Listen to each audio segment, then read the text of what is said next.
Doctor Dabholkar यांच्या हत्येप्रकरणी प्रत्यक्ष मारेकऱ्याला झालेली अटक सकारात्मक बाब असली तरी सुद्धा ही अटक वेळेत झाली असती तर 3 विचारवंतांच्या हत्या टळल्या असत्या, अशी प्रतिक्रिया अंनिसच्या मुक्ता दाभोलकर यांनी दिली आहे।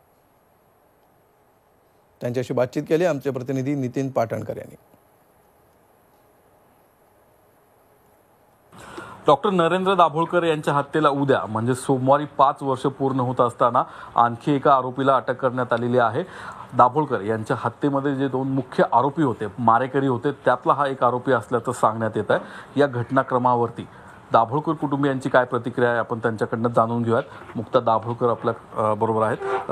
डॉक्टरांच्या हत्येला उद्या 5 वर्ष पूर्ण होत आहेत। जवाब दो असं एक मोहीम पण आपण सुरू केली होती।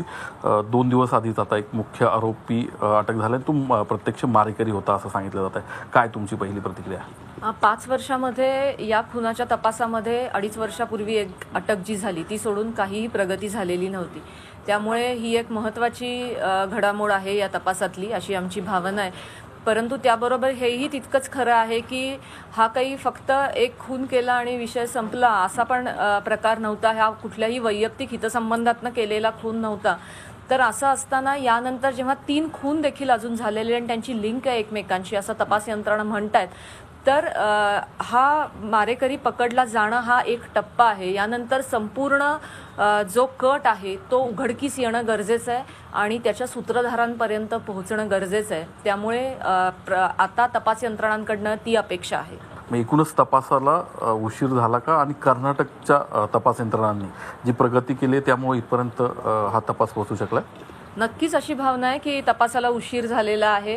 तुम्ही म्हणालात तसं या तपासामध्ये लिंक असल्यामुळे जर वेळीच हा तपास लागला असता तर पुढचे 3 जीव कदाचित वाचू शकले असते।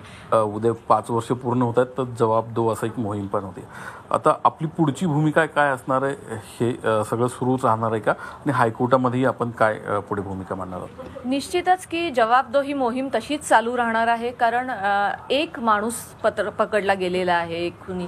या संपूर्ण कटाचा उलगडा व्हायचा आहे। यानंतरच्या काळात देखील जोपर्यंत सूत्रधारांपर्यंत हा तपास पोचत नाही हा लढा असाच चालू राहील।